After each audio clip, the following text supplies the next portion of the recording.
Are you tired of heretics getting in your way? Turn the tables by joining the Inquisition. They do it all. So if you're bored of your slow-moving faction and want to kick your account into gear, this is the place to go. 1.8 million respect and is utilized efficiently for maximum perks. Ranked War Loot is split with members as well. Contact Arnout, ID 2081105, and up your game today. Heretics need not apply.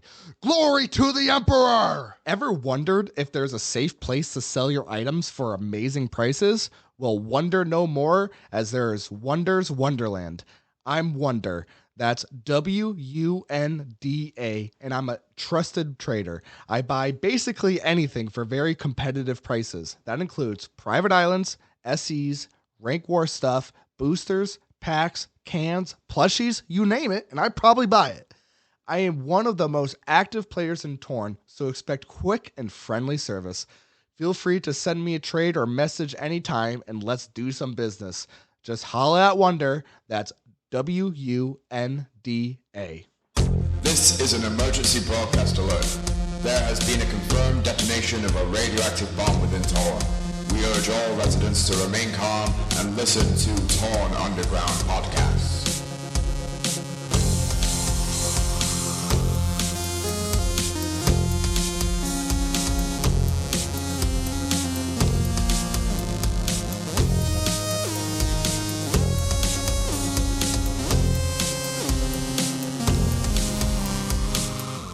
And thank you, Tony Cream, for that incredible intro. Really got me going.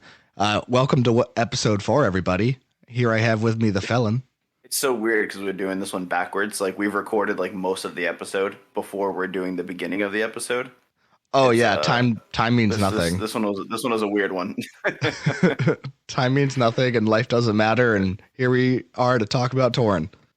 I mean, I've talked about it before. I love all the messages that we get of all the support and everything. It's absolutely incredible. But after the last episode, I got some different messages that I was actually even more excited about. It was a lot of new players listening and kind of like asking questions about what we talked about, which was ranked warring.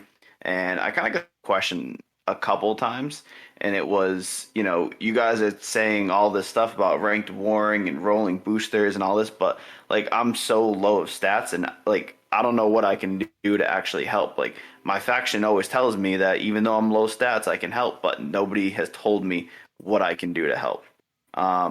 So I kind of want to go over that. I like the fact that we have a question out there that people are listening and coming up with, and that's what we're here to do. We're here to kind of go over that with you. So, obviously, with the last episode we did about warring, it's a perfect time. And honestly, with elimination coming up, this could also help, if with your team. So, let's start with a real basic overview of attacking. All right, we all know it's 25 energy to attack. Unless it's Valentine's Day event and you have the love juice, which is only 10 energy, but each attack can go a total of 25 turns. Each turn is either firing a weapon, reloading a weapon, using a temporary or a booster, or attempting to escape. That's all counts as one turn. So if at the end of those 25 turns, nobody wins, it's considered a stalemate. Does not count as a win, does not count as a loss. It's if you ever stalemate, you literally just go back to your home screen and you can just initiate another attack. Your life is at whatever it was if you lost life during the fight, but it doesn't count for anything. The fight can also last 5 minutes. If you time out and go over that 5 minutes, that does count as a loss for you. So if you initiate a fight and you think you're going to lose and you just let it time out, it's still a loss. It'll still count as losing the fight. During an attack, there's 14 body parts that you can hit. 3 of them are critical, of course: head, throat, and heart. And it starts at a 12% chance to hit one of those parts, to make a critical hit. That can be increased by some education courses, merits, of course, in critical hit, and some mods that you get from the mission shop. But it can max out basically at a 23% chance to hit critical. So, right off the bat, one thing you can do to help yourself is get through the education courses to help you with critical hits to do more damage. I wouldn't advise putting merits into critical hit very early on for new players. There's obviously a lot more things that you can be using, whether it be, I always recommend education because you want to get the time down. But that's something to look for a little bit, not late game, but maybe mid game once you get through education and you kind of start building your play style. So look out for that. And then, so when you attack somebody and you win, you have, for the most part, 3 options. You can leave them, which is going to give you the most experience for winning the attack. You normally in the hospital for about 15 to 30 minutes. Then there's mugging. You take about 5 to 15% of the cash on hand, puts them in the hospital for about 30 to 45 minutes. And then hospitalizing, which is 3 to 3.5 hours base. Obviously, there's increases with merits and faction perks and all that to increase hospital time. But that's going to be your least amount of experience to get. And most of the time, people are going to use that in retaliations, because if somebody attacks your faction and you retaliate, you do have to hospitalize them to get that bone. And bounties, of course. Anytime you want to claim a bounty, you have to hospitalize the person to claim it. So, and one thing I do for doing a little bit of research I didn't know is escaping. So you can attempt to escape from somebody. To be able to escape, the person that is defending the attack has to miss. So let's say I attack Ara and I miss my attack and he misses. I can now attempt an escape. Now, the way to know if you are going to succeed is he gets another attack. If that attack he hits me, I don't escape. But if he attacks me back and he misses again, that's how you create a successful escape. So something I didn't know, so definitely want to throw that out there. So that's kind of just the basics of attacking. So you kind of have a little bit of understanding of that. Now, again, you're asking, well, how do I help when I'm smaller? Because my stats are going up against people that are higher than me. Well, in ranked warring, and it's going to be the same thing with elimination, your faction should be getting you spies of the other people, so you know who you're going up against. That's first and foremost in rank wars. Know your targets, know their stats, and what works well against them. If you have somebody that is like the same stats as you, but they're all strength and no defense, and you're all strength with more defense, you're gonna do better because you're gonna mitigate a little bit of their attacks, and your strength is gonna play to their lack of defense. So plan your targets accordingly that way.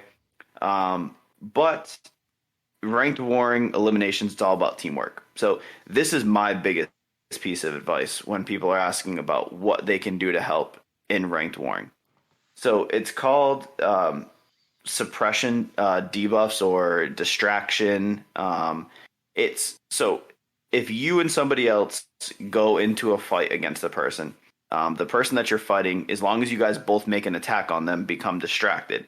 So if 2 people go in, if you guys both hit him on your next turn, there's a 50% chance that he won't attack you because he's distracted by 2 people. Somebody put in the forums a pretty cool guide. If you ever join like an NPC fight like Duke or Tiny or something, you'll see a blue circle with a number goes up for every time somebody hits in between you and every time since you have hit them. So like, let's say, for instance, you attack Duke and then 10 people attack Duke before you attack him again. That means there's a 10% chance that he's going to hit you. So there's a 90% chance you're not. So the more people you have in the fight, the bigger the distraction, the less of a chance they are to hit you. Now, that's good for not getting hit, but what it also does is helps take down their stats. So having more people takes down their defense and dexterity. So if you, as a smaller and newer player, get into a fight with one of your big guns in the faction, and they're going up against somebody who has even stats with them, you know, the person that you're on your faction has 10 million defense, and the person they're fighting against has 10 million defense. But by both of you going in there, the suppression debuff is going to cut it in half. So now that per 10 million defense becomes 5 million. And if you get a third person in there, it drops it by 75%. So that 10 million defense is now 2.5 million. So knowing what you can do as a small member is helping out the big guys when they need it to make sure you get those high respect hits. Because just by you going in there and smoking them to, decrease their speed, you're also decreasing their defense and dexterity just by being in the fight. All right, so that's like a huge thing. I mean, we do it when we're going up against guys that are higher than us because it allows me, somebody who is, just over a billion stats, I can take down people that maybe 4 or 5 billion by having one or two people from my faction in the fight with me, either smoking or making an attack to put that distraction bonus on so I can land an attack. So just because you can't hit the person you're going up against doesn't mean that you're not helping out your faction in ranked warring. There's tons of other stuff. Like we usually use our smaller guys if you can't hit anybody to build up the chain because you want to drop that 100, 250, 500, 1,000 hit bonus on them. So allowing you smaller guys to just chain, it's going to help you level up. And it's going to build the chain for us to land more hits on the war target. So, one, to talk about it because, like, for you young players and small stat players out there listening, there is no reason why you can't help in a ranked war or eliminations. Your stats, your age, your level means absolutely nothing. Teamwork can go, way above that. I mean, you heard it. Last episode when we talked, when I was talking about, Realist Assassin, who is the biggest stat player in the game, but by having a couple guys can decrease his stats so much that, other people can get hits. Don't forget, it was one guy with a smoke grenade. Literally one guy with a smoke grenade can take down the biggest statted player in the game and allow other people to get hits. And and it doesn't matter your stats to throw a smoke. I mean, yeah, you want to make sure that the smoke lands, but you just need to be there. You need to be in the fight to help you and your team. So that's kind of my spiel. Yeah, I got a good little quote here, actually, from our newsletter. I'm just going to say one part of it that Natural Selection sent after the war. It said, I understand that total energy expenditure doesn't always equate to effort put in, so we will be giving some extra love to Avio for his amazing smoke throwing ability against RA. So yeah, they have it. They're, making sure they make it known that even though it looks like, they didn't do as much, they did a ton. Yeah, and I mean, that's, and I guess, for newer players, they want to see wins next to their name, on the stat guide. But look at that assist column in the war. That's a huge number because if you end a war and you have 20 assists, that could be 20 extra losses, fights in that ranked war. So that assist number for a new player is just as big as a win for the bigger guys who are supposed to be getting those kills. Want to hear some of the assist counts for some of the hitters in this war? Yeah, for sure. We got 97, 90, 82, 82, 60, 63, and then a lot over 30. People were helping each other with fights, and that wasn't just all people. That's not from people just piling and wasting energy. That was coordinated efforts to take down big people. Yeah, I mean, you even said it with that. Was it Realist that you guys had to go in there with the sure shot weapons, and you needed the people in there? It was Argus Guard with the high dex and really high strength. Yep. Yeah, so you had to have multiple people in there, and that's the thing. If those people didn't show up to assist, you guys wouldn't have even had a chance. Oh yeah, we needed everybody. You need the people. He's a monster. Yeah, you need the people in there. Yeah. So that's what I'm saying. The little guys get in the fight, smoke, be there to hop into the fights, because just by being there, so look at it this way: you might be a player who is 100,000 total stats. But by you being in that fight, you take away 50% of that person you're attacking's defense, and you could have nothing. So I think that's huge. Just be aware of that. Just by you being in the fight, you are decreasing their stats by 50%. So, Boom. so don't think you can't do anything. Oh, you can. And if you really want to do something that's super fun, probably the most fun you'll ever have. It beats anything. Going to an amusement park, getting high on legal substances. I was like, can I say that? I'm not gonna test it. All right. So rolling boosters is fun as hell. It's also incredibly effective. Okay, so you got epinephrine, which will give you plus 500% strength. Then you've got melatonin that will give you plus 500% speed. Then you've got tyrosine, I think. Tyro. I think so. That's that was a good effort. 500% dexterity. And then you got serotonin, which is 300% defense. And then you also get a nice plus 20% to your life. So what I like to do, being I'm a strength heavy player, I got to make sure I hit. So I got to make sure my speed is up there. So when I go to roll boosters, well, first off, you got the prep for it. So you can have multiple tabs open on your computer, and you can be on the items page on one tab, and then just show the boosters. So you've got them all right there, ready to go, and use the first one that you want to use first. And that's really dependent on your stats of what's going to make the most sense for you. And then next thing you're going to do is you're going to find 4 targets. Or if you just kind of have a pretty good ability to judge who's not going to be too difficult for you to beat. Because when you're trying to build your stack, you don't want to be losing too much health. So I would hit a little bit under your weight class if you're trying to roll a stack together, so you're not blowing through your life. And then because once you get to that full stack, you're not going to be going for people that are around you. You're going to be going for the big boys. You're going to be going for as big as you can possibly go for. Because a full stack is something to be scared about. And so you're going to start with whatever you want to start with first. So for me, it would be melatonin. So I'd attack one person, and then I'd go to the next, whether it's I have a good idea of who I can beat easily, or I already have them prepared with tabs open on their profile. And so you get the first booster going, and then you get into the next attack, and then you get the next one going.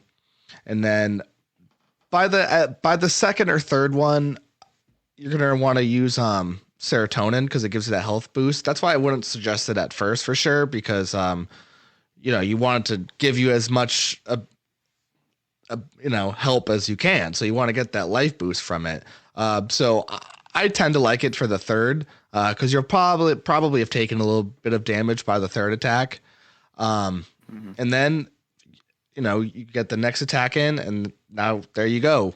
You have a full booster roll. But, and after every single attack, you're going back to the items page that's already opened up there. You're not touching it unless it's for this. And you're changing to the next booster in your stack. Well, anyway, now you got that full stack rolling. You can start beating people way outside of your weight class.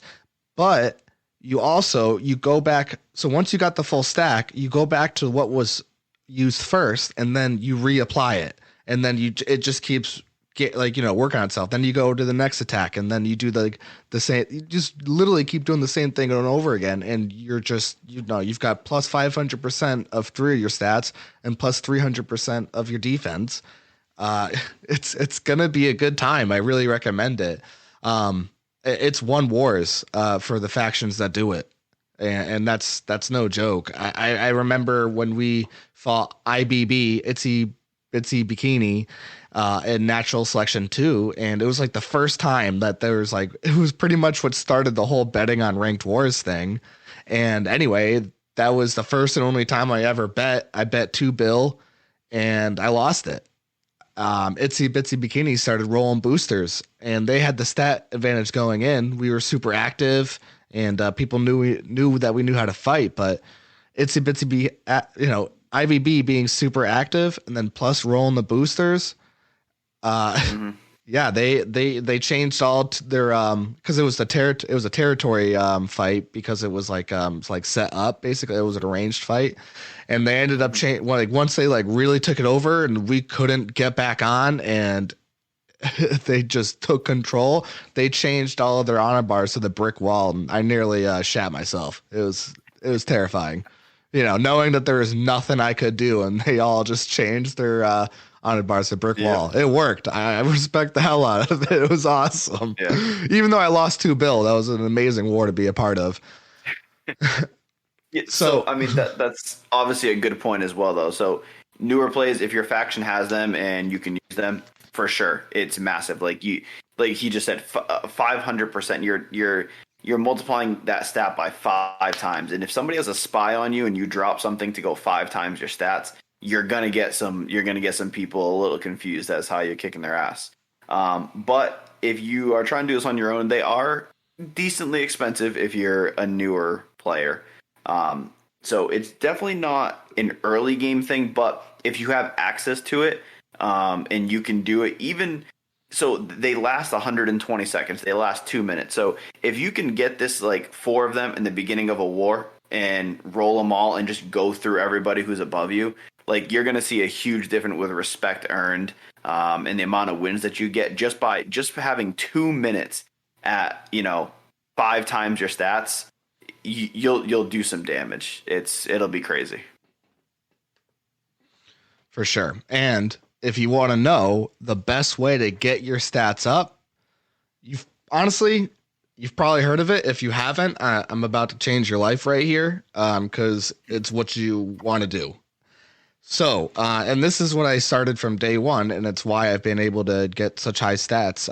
Besides stat enhancers, before I ever even used them, my stats were really good for my age because I started doing what I'm about to talk about from day one. What that is happy jumping.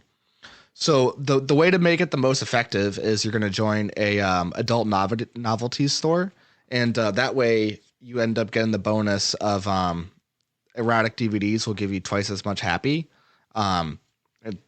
That's exactly what you need. So what you do once you're in that adult novelty store and you've got the bonus of that specifically, so it has to be enough stars for that. So watch out for that. Make sure you have it. You're going to stack energy. You can do this with Xanax to keep it the cheapest. So that's the way you're going to want to do it. You could take it. There's a couple ways you could do it. You could start at 150 energy and then take Xanax from there to up until 900 energy. Or you can start from 0 energy and then take 4 Xanax in a row to get to 1,000 energy. And obviously, just you get a little bit more energy for starting from nothing and taking the 4, but you just you have an extra chance to overdose there. And so once you got all that stacked, you're going to want to make sure you have no booster cooldown for when your last Xanax runs out, the cooldown. And then you're going to use about as many erotic DVDs as you can. So even better if you're in a faction where your booster cooldown can be 48 hours, because then you can take a ton of them, and then you get so you take all of them and you use an ecstasy, and that will double your happy. And now you train that whole stack on, technically you can do it on multiple stats, one stat. I guess it doesn't really matter. I would just do it on one stat. You're going to see the most results that way, and you can just do different ones as you go. But that is what is going to gain you a literal ton. Like, it will blow your mind if you don't really know about it, and then you do it and you see what the results are. It will literally blow your mind. Even if because there's the risk of overdosing on the ecstasy, which would make you lose all your energy, all your happy. It really screws you over, but even though that's a risk and that can happen, doing this is still worth it. You might have those times where you lose all that time, all that money, but it will still be worth it. Just keep going at it. Don't be discouraged because you lost a bunch of money. It is totally worth it. And I understand that's expensive, but it's expensive because it works. It's amazing. Yeah. It's incredible. So if you really want to blow your stats up, this is what you got to do. If you're a new player and you find yourself getting mugged by the same person, like another lower statted or new younger player that's just kind of constantly mugging you and attacking you, focus your energy on happy jumping, like Ara just said, and you will see that the respect he gets slowly starts decreasing, and all of a sudden those easy wins that he has starts getting harder and harder until eventually you're getting defense from it. Because people who do not happy jump versus people that do, you will blow them out of the water. Like your stats will, triple, in size in a very quick amount of time. So yeah, for sure. That's another huge way to help yourself in in warring in the future, is start taking training seriously now. Yeah, it will. It's amazing. Do it. Yeah. Find the money. Make the money. Figure it out. You got to do it. Yeah. And I mean, like, if you get into a 10-star adult novelty too, like, you're getting the DVDs as a job special. So it's, money that you're not spending for that either. Those are kind of the most expensive part, being 3 point something million a piece. So having those given to you just with job points definitely decreases that. And I mean, a lot of factions have like ecstasy and stuff in the armory, so you don't have to worry about buying that. It's really the Xanax that you would have to buy if you're in a 10-star AN. So it's doable for sure. And before our next segment, here are the sponsors. Nomads Faction Family, recruiting players of all levels and styles of play.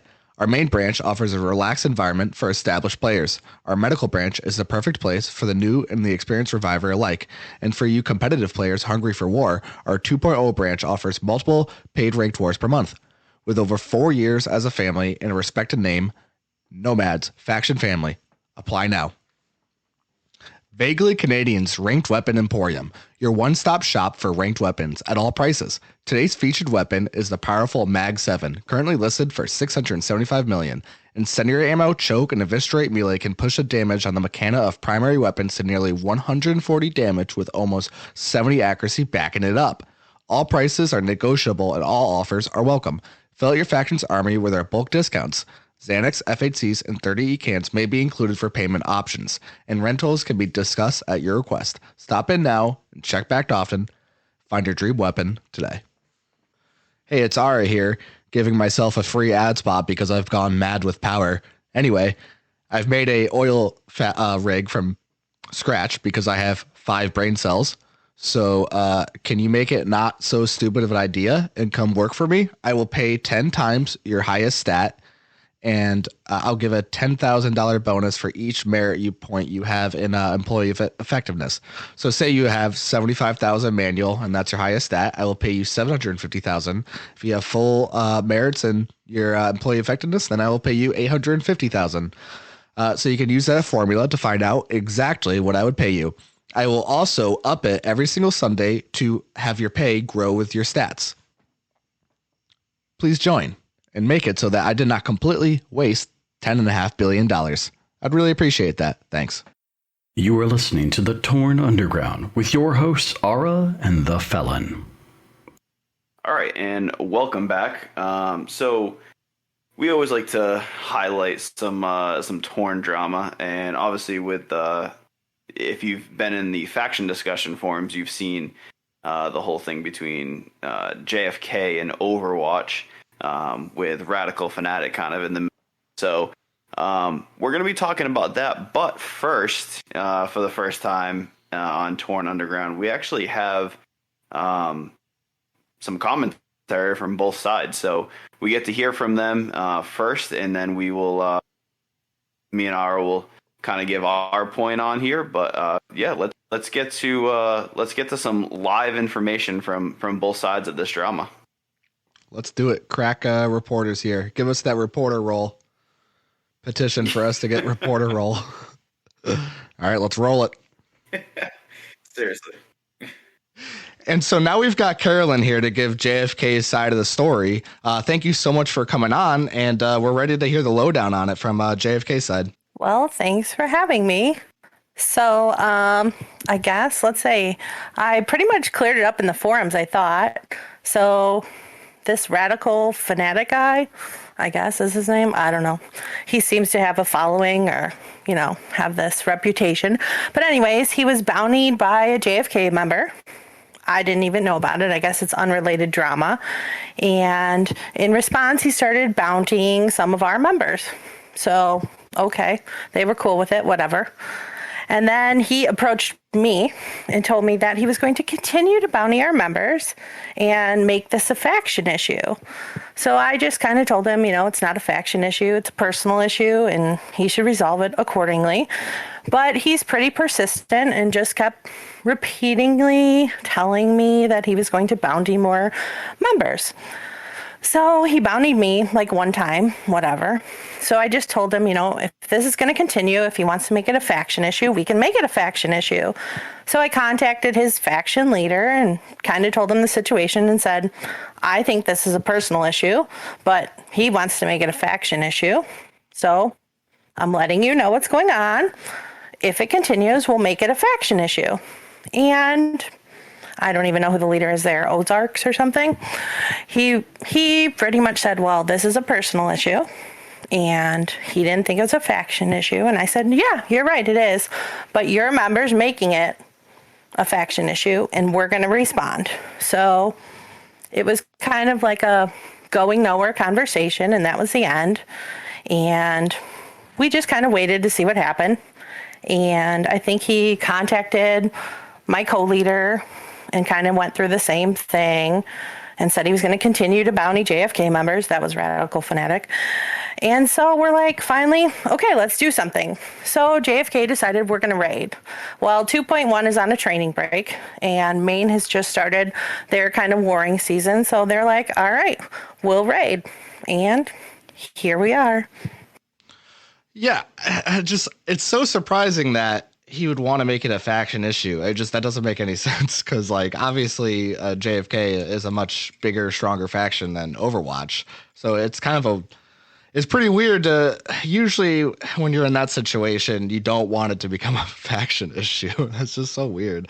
But yeah, this is also because, like, a lot of the people that listen to this podcast don't listen to the forums. So they honestly might not have any idea what's going on. Which is, one of the points of, this platform. Some other people can get into it. But TheFelan, what do you think? Would the rifle company want to make a faction issue out of what could have been a personal issue with JFK or the like? So, I mean, Overwatch is, as far as I know, a little bit stronger than us. So, I mean, maybe they thought they could do something. Obviously, like, us being the rifle company and our staff members, we would not go up against JFK or, like an NS or a Monarch or something like that. But, I mean, reading through the forums, it seems like it was something that was started outside of JFK, and then like somebody from JFK was like friends with somebody that Radical was fighting with and tried to step in and help, and that's when kind of everything went crazy. So that's the thing, is there's always three sides to every story. Obviously there's some first person side, second person side in the truth, and I don't know if we know every single detail that went down, but yeah, I mean, I get it from Overwatch's perspective. Like, they're not going to get rid of a member when they don't know what's going on, but at the same time, I probably would have done a little bit more to avoid this, especially knowing that Overwatch is going to be getting into a ranked war as well, because a raid doesn't really help that in those terms. Right. And Carolyn, you guys didn't ever get that $5 right? We have not, but we're still willing to accept it. Gotcha. So who came up with the $5? Is there a reason behind that number, or just like enough money where it's like, okay, we can let it go? Well, they're ranked warring faction. They're clearly making money, and we tried to work with them. It's kind of a shame because after this rank war, whenever it ends, we fully expect them to kick all their members. And we don't really want that to happen to, a growing rank warring faction. And it's sad that that's going to happen because their leader wasn't willing or didn't have the ability to reach out to us and make an agreement. So, we're going to wish all their players the best of luck in their new homes and see what happens. Right. Some of the Overwatch members I talked to did say that they plan on leaving. I mean, one person asked me if they can leave, and I was sorry, rosters are locked. They pretty much feel like Radical Fanatic really embarrassed them. Obviously, this isn't every single member, but some of them definitely do feel like he really embarrassed them, and they handled the whole situation terribly, and they just kind of want no part of the faction anymore. Obviously, there's other active factions to find, and I mean, it is sad for this to happen. It's just it never needed to be a faction issue. That's what's just kind of dumb about it.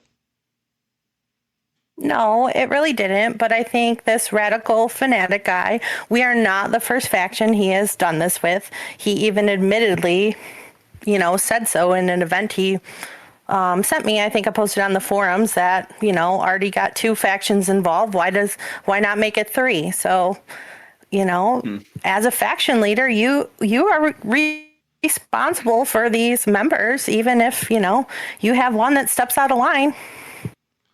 Right. Yeah, I mean that's tough because a player who is knowingly going around trying to start stuff with factions, and I mean not starting stuff with small factions either.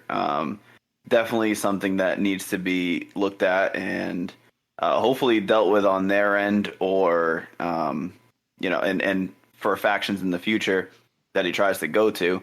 This is like one of those things we talked about like all the way back in episode 1 about like vault scammers and how you don't lose that title. If you're somebody who goes around making issues with, these top ranking factions, it's going to be tough to, find yourself in another faction that's going to give you another shot, because nobody wants to be dragged into this. I mean, JFK has already rated them for just over 80,000 respect already. So, I know that's something that not a lot of factions want to be on the losing hand of.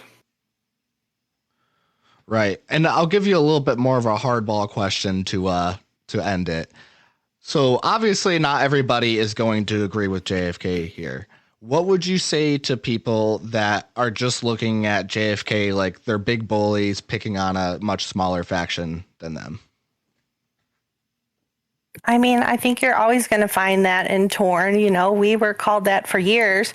JFK was, called the bully way before I was even in JFK. So, I mean, you have to accept responsibility for actions. You can call JFK a bully all you want, but we didn't just randomly decide to raid this faction. Actions have consequences. You're free to make your own choice, but you are not free from the consequence of that choice. So in conclusion, talk shit, get hit. Not necessarily, but, okay. If we approach leadership, and try and say, your member is, kind of causing issues. It's going to become a faction issue. We don't want it to. Any normal faction leader is going to be like, I don't want that to happen either. How can we solve that? So if you don't communicate with somebody else, well, things happen. Okay, so then in conclusion, communication.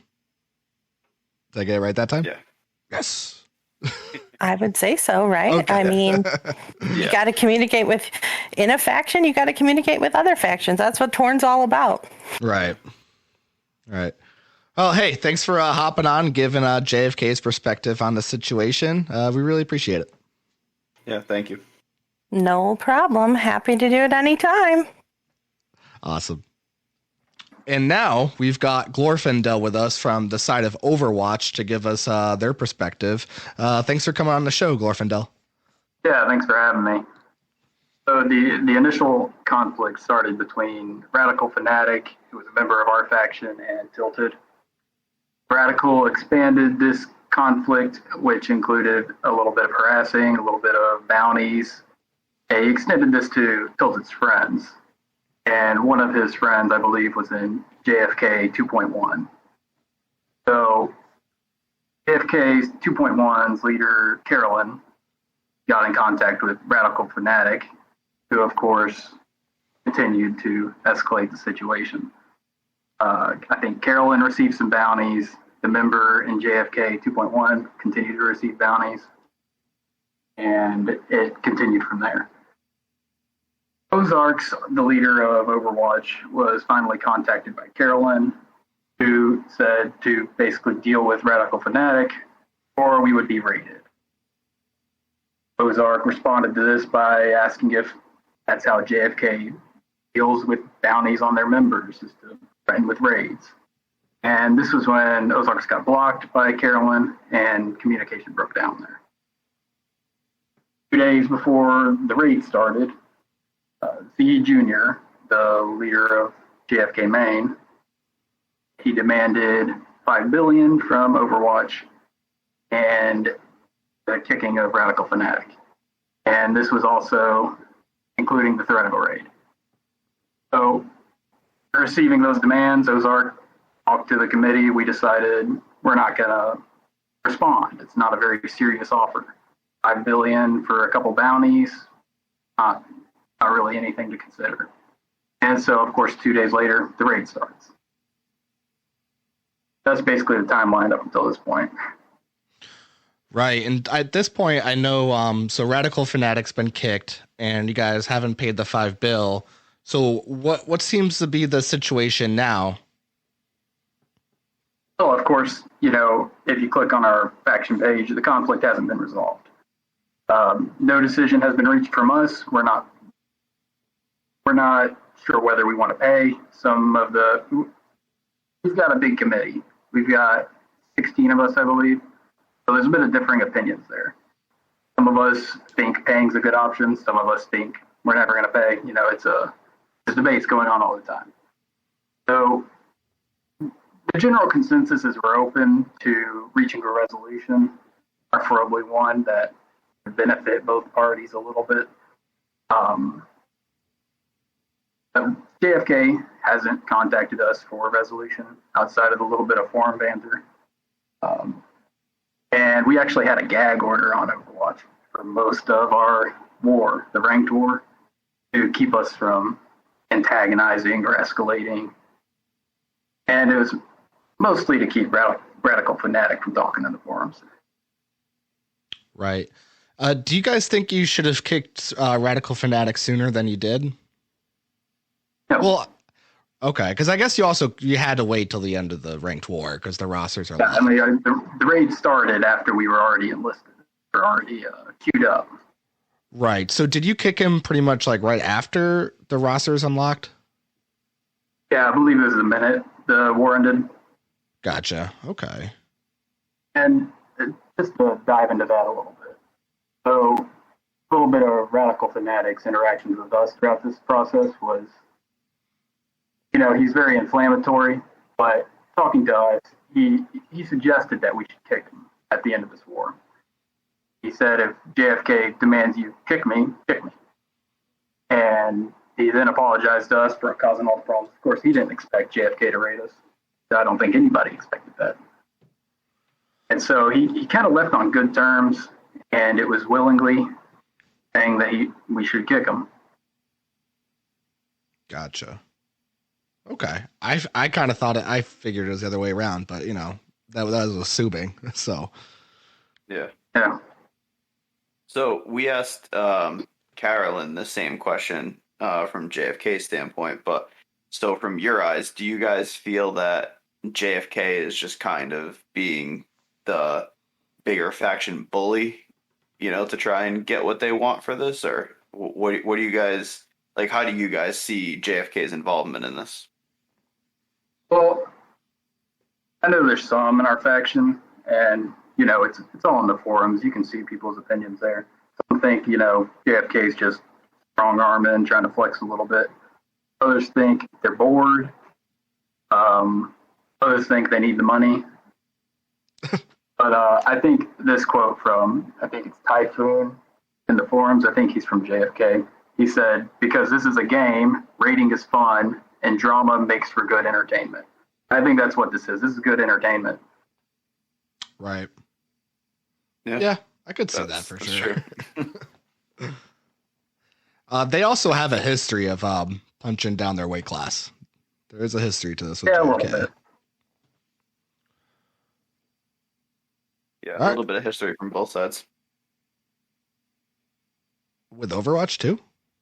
No, like, so you have history of JFK fighting down, and then you have a history of Radical Fanatic starting issues with, Oh yeah, factions. It was kind of like a perfect storm of, we want to beat people up, and this guy, this is just his, personality and Torn basically.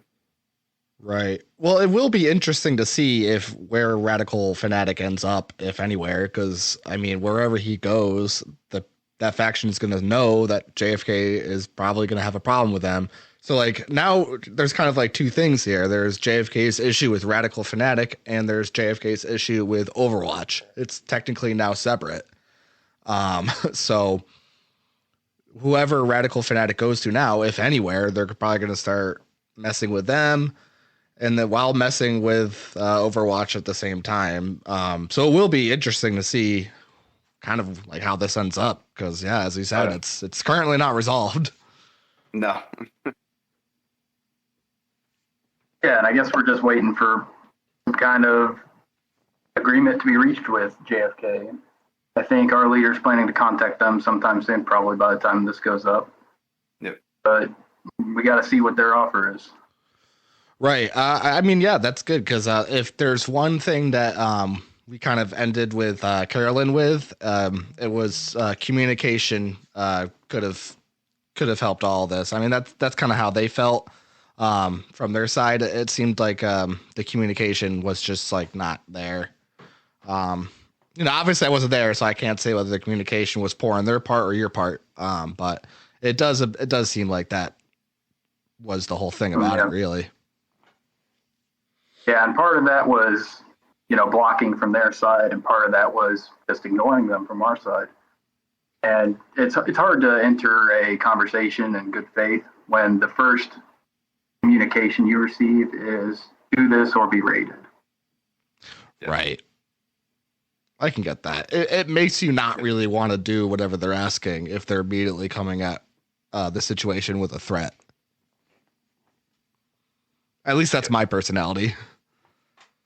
Yeah, and especially when it comes with a $5 billion fee, which to Z Junior's net worth probably is just a drop in the water, but to some of us under 5 years of age, that can be a considerable sum. Hey, yeah, $5 billion to me is a lot. Yeah, seriously. I could use $5 billion.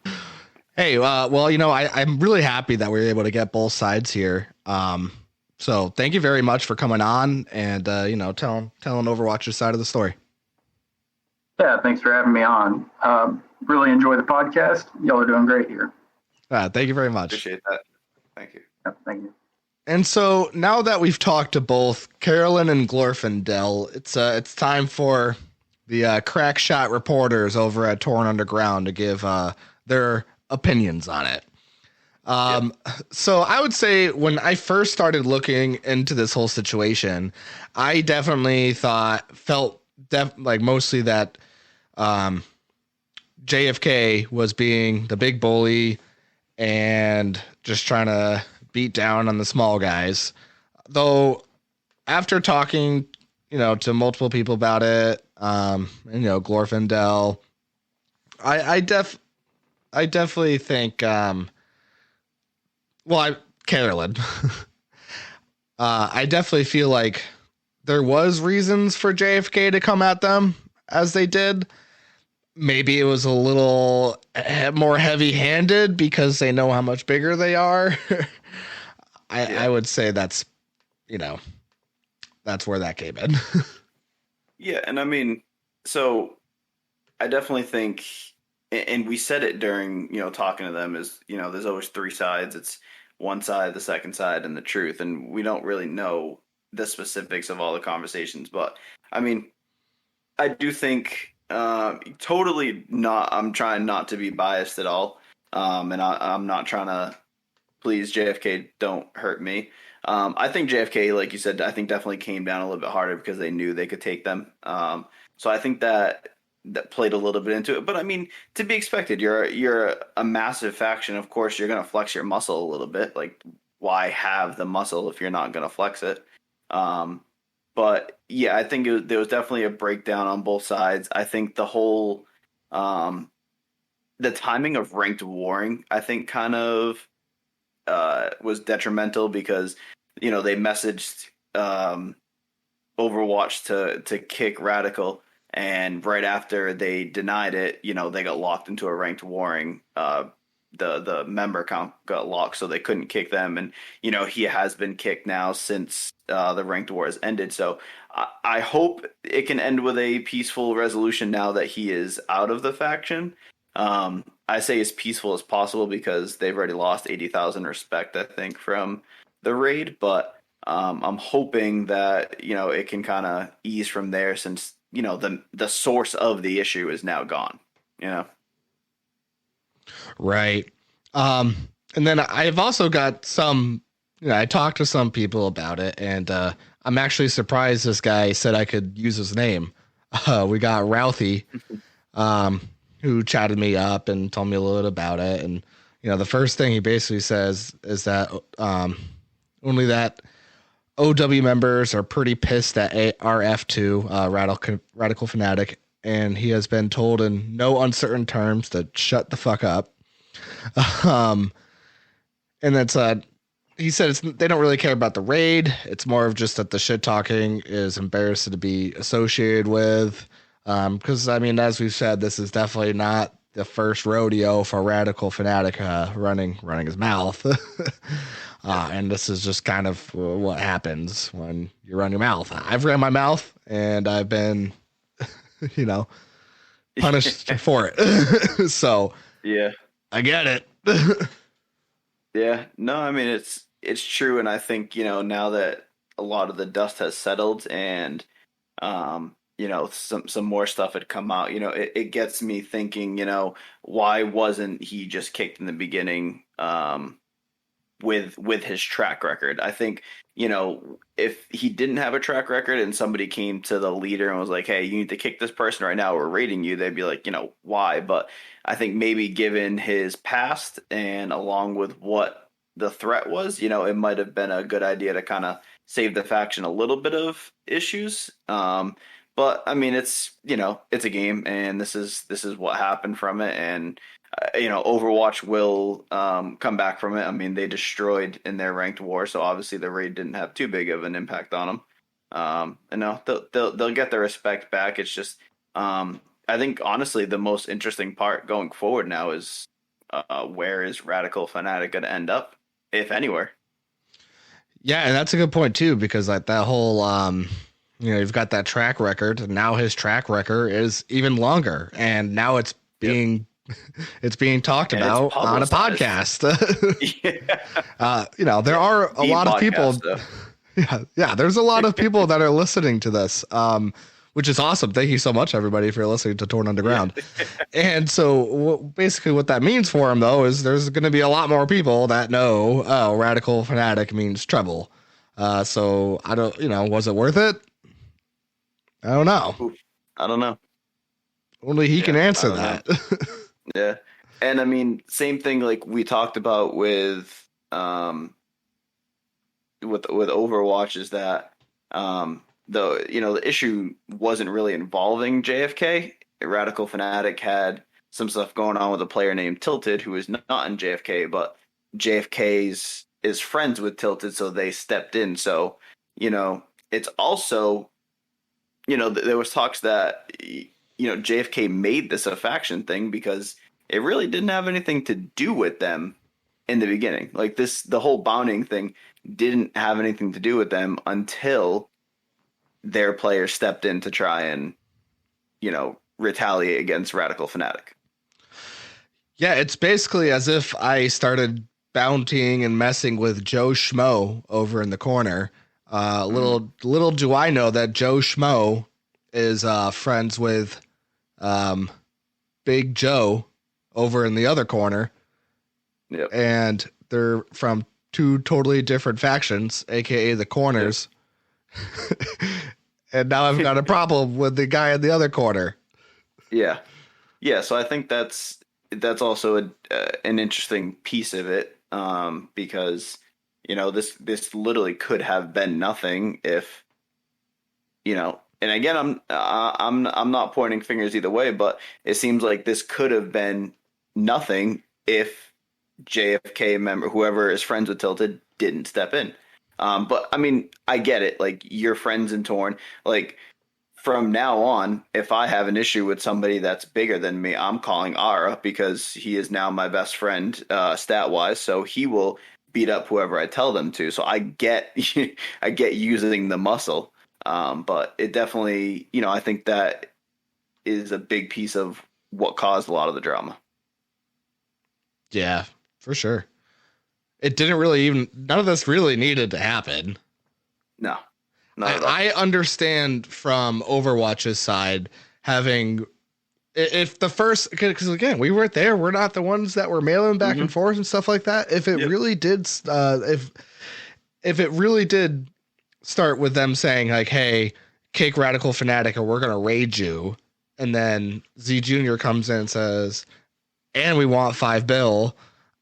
I get how, because my personality is, I'm not going to do it then. I mean, maybe I would consider it before if you came at me nicely, but if you come at me like that, it makes me not want to do what you're saying even more. Yep. Yeah, no, agreed. This it definitely could have gone a different way, but that is pretty much, that's Torn. So but you got to be careful out there. You could really piss people off. And it's like the whole of JFK is like with it against them. It really feels like, because you look through that forum with it, and there's a ton of big names from JFK, cracking jokes about the situation, memeing about the situation. I mean, you got to love all that, but it's just, it really shows that JFK is definitely in this, like, as a whole. Yeah, and I mean, Carolyn said it, during, I think, I don't know if it was on the podcast, it might have been off, but, JFK has a long-standing time with, when you're a JFK member, they stay a JFK member for, quite a long time. So I think that just, I mean, honestly, to their point, JFK it seems like a pretty big family that if you mess with the family, they will stick together and get involved. So good and bad, Yeah. So next time you want to say something mean to a JFK member, look what faction you're in. If it looks a little small, maybe consider not saying whatever you're about to say. Yep. Yeah. Yeah. Before you go and bounty somebody, check their faction. Just to make sure.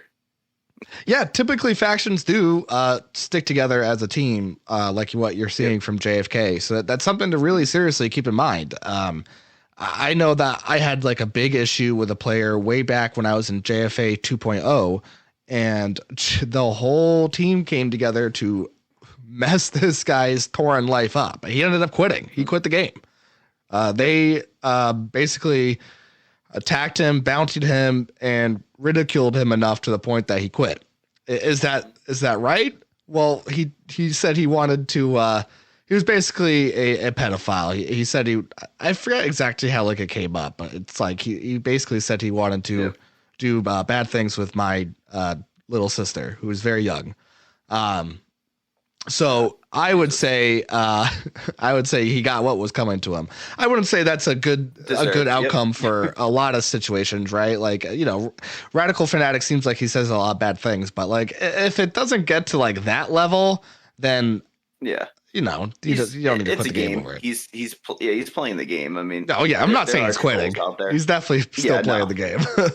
Yes. This is definitely an interesting turn. I with the main issue gone, I can't imagine it's going to continue much longer, but definitely interesting to watch and see how this resolves. Yeah, it could be any day. As Glorfindel was saying, by the time this podcast comes out, somebody from their team will be reaching out to JFK to try to solve this. And, with Radical Fanatic now not being in the faction, that helps. I feel like they're not going to pay that $5 bill, but, as he said, some people in their council are considering paying the $5 bill. So it's possible. Yeah. Yeah. It's a back and forth, but it'll be interesting to see how this one closes out. All right. My closing thoughts are: don't pay the $5 bill. That's just my personality. I wouldn't pay it. There's no way I'd pay it. Yeah. I mean, I would tend to agree. I think it's a little high of a dollar amount for that. But I would definitely, my closing point would just be communication, which has kind of been the key. Talk it over and see if there's some way you guys can kind of solve this without it staying as big of an issue as it is. Boom. Learning lessons with Torn Underground. What did you learn today, little Jimmy? Torn Underground taught me that communication is key. Yeah, see? I almost sounded like Mickey, although I can do a much better Mickey if I actually try. Don't fuck with me! Talent competition. Don't you ever try to fuck with me! Ha-ha! It's a killer, Mickey. Yeah. I feel like that's the only real way to end talking about this situation. Yep, agreed. So that was fun to talk about. Thank you to both of our guests, Carolyn and Gorfindel, for coming on talking to us about it. And so now we have an update for you because, we recorded everything you just heard before the situation was over. And now it's the next day and the situation is over. So Carolyn messaged me saying that it's all over. They're leaving Radical Fanatic alone and they're leaving Overwatch alone. It's over, except Radical Fanatic posted on that forum thread, and quote, "Don't worry, Cruelty. Those consequences that you and JFK are begging for will happen. I can be extremely patient. Drama like this doesn't go away, especially for repeat offenders. Enjoy your temporary victory. Enjoy the temporary peace and quiet under JFK protection. Won't last long. I haven't even fought JFK yet."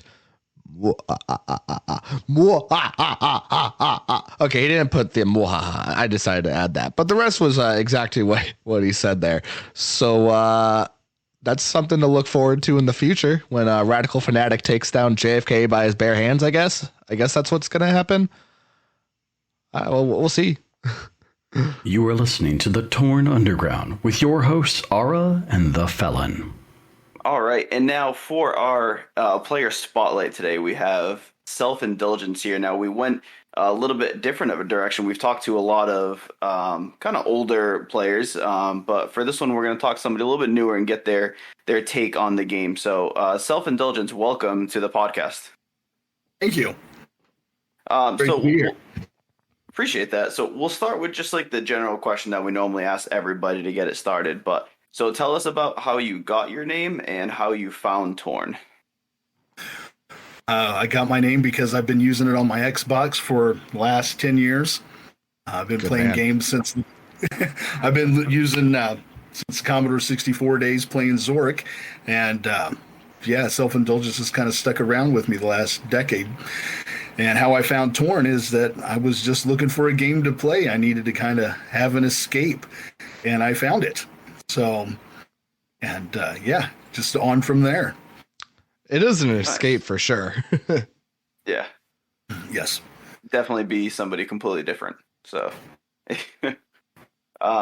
so you're fairly new. You're at the time of recording 482 days old, just a year and 3 months or so. So in the grand scheme of Torn, you're obviously a very young player. So in the last 15 months, what's your take on Torn? What do you like about the game? All the different events. Elimination, dog tags, Christmas time was a mind blower. Museum Day was a profit winner for me and my lady, who was Butterbane. She's gotten into the flying, and she hasn't looked back, and she has all those merits already. It's just been the friendships. My first day, Glove Box, a wonderful gentleman from England, asked me was going to pay me for a defend. I said, sure, why not? He paid me like $10,000 or something, some really low price for a defend. I did it. He paid me the money. And then he's like, you seem pretty cool. You want to join the faction? So my first day, got into IA Healers, back then IA Green, and became a Reviver in the last year. and it was fun. But then something happened there, and I left that and have my own faction with Glovebox now. So it's pretty awesome. Oh yeah, I see that now. Pretty So cool. you two been like keeping together basically. Oh yeah, me, him, Butterbane, which is my lady, Lunar Blade. He's an awesome player, very low key but very knowledgeable, and we've just kind of gotten together and we've just hung out. And I still have a lot of friends from IA Healers, and we just do our thing, and we just help new players out. I try to pay it forward as much as I can.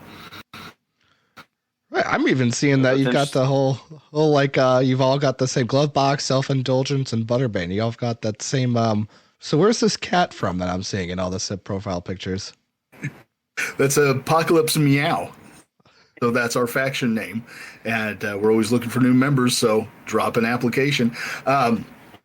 But since we were from IA, which is imminent apocalypse, we kind of said we went with Apocalypse Meow because I didn't end the very best way with IA.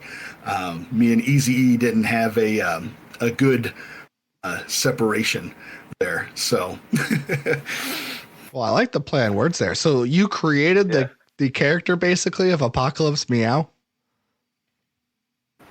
No, actually, all the profile pictures were produced by Glovebox. He had a lot of fun with that, and everybody, I think, everybody in Apocalypse Meow, the ones that are active and wanting to play the game and have fun, took a profile picture and changed it to one of them he came up with. So, Druzel and everybody. So, yeah, I'm seeing another one has it. Yeah, for sure. So you got kind of like a kind of a theme going on for the faction. Yeah.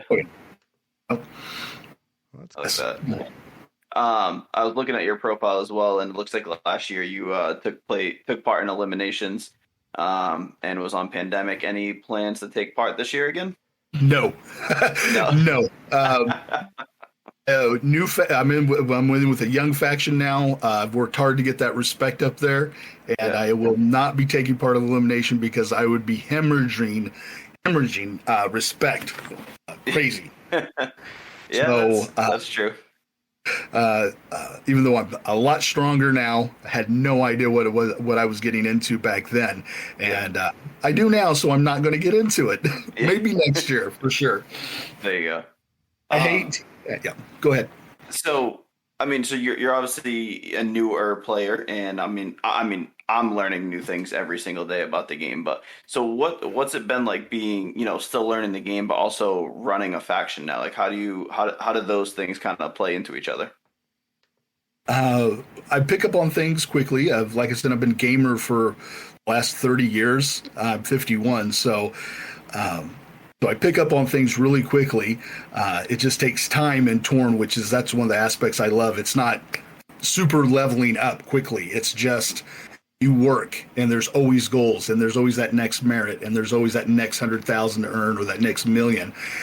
And but with being a faction in faction leadership, because when Glovebox had to step away for a couple of months, about a year ago, I guess, I kind of became co-leader of IA Healers. And so for me to be able to help newer players out, I had to learn how to do that research, get on the faction forums, hit the wiki, and just build my knowledge base that way so I could answer those questions quickly. And it's the more pressure I'm under, the better I perform. So I've made a lot of good friends. That's awesome. So in your time in Torn, what advice would you have to, new people coming in, or even just younger players, not even brand new, but just younger players? What would be like your piece of advice for them to start on? What would I say? I would tell them to find a faction that fits your game style. If you're an attacker, then join an attacking faction. Get into ranked wars. Train hard. Find a group of people that you can get along with and have fun with. not even who can give you the most help. It's who you have fun with. And I went from a 50-member, 60-member faction to, a 10-member faction. And it's still just as much fun working in that 50 chain as it is working a 2,500 chain. Less chain watching for me, and that's good. But just find a place for you to fit in at. And if you want to go it alone, that's awesome. You always need a friend or two to help you out with missions, because that's where it gets tough. Yeah, I don't even bother with missions right now. I really need to get back to that. I feel like I'm really slacking, but they're a pain in the ass sometimes. Yeah, they are. My faction yells at me all the time because we have a guy who's actually the leader of Rifle Company right now, Optimus, who has been kind of playing around with like Excel spreadsheets about damage and what damage output you can expect under perfect conditions with different guns and different ranked warring bonuses and everything. And every time they go to do a setup, they're like, "All right, Felon, what mods do you have?" And I said, "None." And they're like, "Are you kidding me?" And I'm like, "No, I don't do missions." And yes, that is a huge issue. If you are a new player, get into missions early, stock up those points, not only for books but for the mods that come with those guns. They can be game changers if you actually get them. Yes, I agree wholeheartedly on that. Yeah. It's a grind though, for sure. Another. I'm sorry. Go ahead.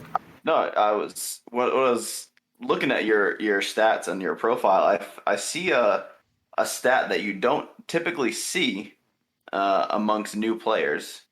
So, stat enhancer used 1. How was that? That was a waste. I should have saved that stat enhancer way like another year from now. But I wanted to use one just because I knew what it did. I just thought, why not? Somebody, a really cool guy, gave me a skateboard and boxing gloves, and I used the skateboard, and I was just like, "Oh, I want to do it." What it's nothing. It did nothing for me. Yeah, I mean, you got the merit. I got the merit. That's cool. Got to get that merit. Yeah, I saw that and I was like, "Oh, that's a." Yeah. I mean, that's a tough lesson learned. It was free, so that's true. It was rough. I support was it. Like, yeah, that's because you mouse stat enhancers. Yeah. It's fun. Try it sometime. Yeah, way in the future, I'll hop on that train. There you go. I would agree with that. So like, what's your goals looking like for the next? Let's call it the next year. What are you guys, personally and faction wise? What are you looking at? Just building that respect. We'll just get some more. We need more active members. We got about 8 good ones right now, but we need more. My personal goals, flying by just because of Museum Day. Butterbane, she took all the classes for the museum, and we came out with about 54,000 points on the last Museum Day. We had about 5,000 sets we traded in. And that's been a good stockpile of money. Got a private island with it. Maybe next year on Museum Day after that, we'll get a private yacht, maybe. Yeah. So do you save up all the flowers the whole year for that day? Plushies. We did flowers and plushies last year, but we're sticking with plushies. We have the income for it now. So with a wise bank investment of about $600 million, we're making enough money to pay for the island and have enough money left over to go and flying by and all the plushies. So, and that's why it still gives me money to help out the new members that come in and just get the stuff done. It's just daily grind, but it's those events. That's what I love so much. Yeah. I mean, that's awesome at your age to have, the private island owned and not being rented. It'll save you some decent money in the future. So that's good on you guys. That's awesome. Yeah. Sweetie Belle, another call out for an awesome person, Sweetie Belle. She rented me her private island for next to nothing for almost like 6 months. And she was just outstanding. That's who got the other Stanton Hatzer. See, for me, I just have a simp that lets me stay in his house for free. I wonder if he listens to this. I'm not sure. Funny. Well, I know you listen to the show, so how do you feel that I'm looking forward to one day controlling the plushie market when I have $7 trillion? That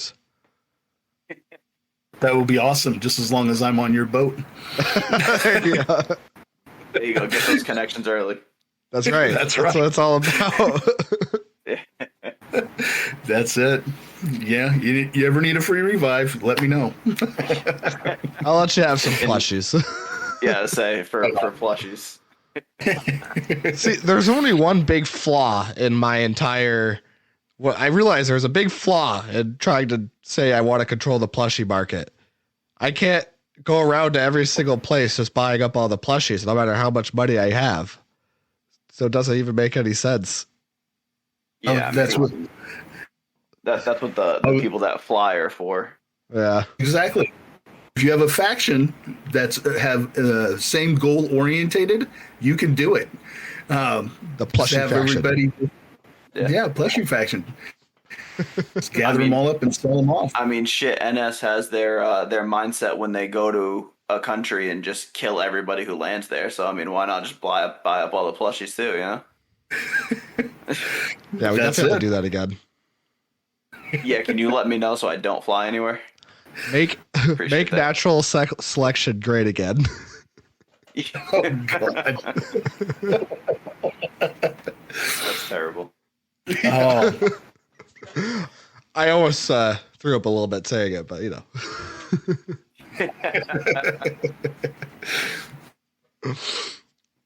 Well, I mean, that's. I think you offered some good perspective, at least for the new players. From what I've gathered, it's really about communication. You formed a lot of good relationships early on, which I think kind of paved the way for you. And Yes. I mean, honestly, the biggest thing is just have fun. Like, you know, I'm sure there are so many people in the forums that could rake people over the coals for like using a stat enhancer early on or not taking the game seriously, but you had fun doing it and you're still playing the game and you're still doing what you want to do. So at the end of the day, I think the message is just to have fun no matter what your gameplay style is. Exactly. Cool. Exactly. All right. Well, Amen. Self-indulgence. Yeah. Yeah, that's why Ara just has fun bashing people's faces and with his ridiculous strength. I'm gonna kill you. Yeah, self-indulgence. I really appreciate you coming on to talk to us, and thank you for taking the time and being really invested in it. So we appreciate you and appreciate you listening. And we will talk to you maybe in a year for a year update to see where everything is at now. That would be outstanding, gentlemen. That would be outstanding. And I appreciate you guys doing this. It's very entertaining and it's very knowledgeable too. You're giving a lot of people a leg up on a lot of different things. And just thanks for being here. I appreciate it. Oh, thank you as well. That's awesome. Yeah. All right. Thank you. You're welcome. Have a great day. Thanks. You too. Peace. All right. Thank you for listening to episode 4. It's awesome that we've gotten here. So we've gotten 3 Patreons so far, and we thank you guys so much. So if you'd also like to join our patronage, you can just search for Torn Underground on Patreon, and that will go to things that will help benefit the show. So our first goal is to get a really, really awesome mic for the Felon, and that way we'd have the same mic. So that's the first goal, and then there's a ton of things after that we can do to further increase the production value of this podcast. So if that's something you consider, thank you very much. And then also, you heard the ad for the oil rig. Please help. Apply. I'm not desperate. You're desperate. I'm not desperate. Am I losing my mind? We should probably go to the last sponsors of the day. Bye. Dick and Balk Trade Co. Safe and quick business. Excellent and competitive prices with friendly service and trade advice. Come on over to Dick and Balk. We're too big to fail. Is SYM costing you your Xanax again? Do you get sweaty every time your stocks are bright red? Do you get sad about the minimal return from your private islands? I have the solution. Invest with Matt Stonks. Guaranteed no losses. 0.8% average weekly profit with zero work needed from you. Over $350 billion from more than 60 investors currently active. Contact Mascops for more information. Thanks for listening. That's the end of the ads. So check them out. And goodbye. Be there for episode 5. I'm going to make sure you are. Okay. Bye now.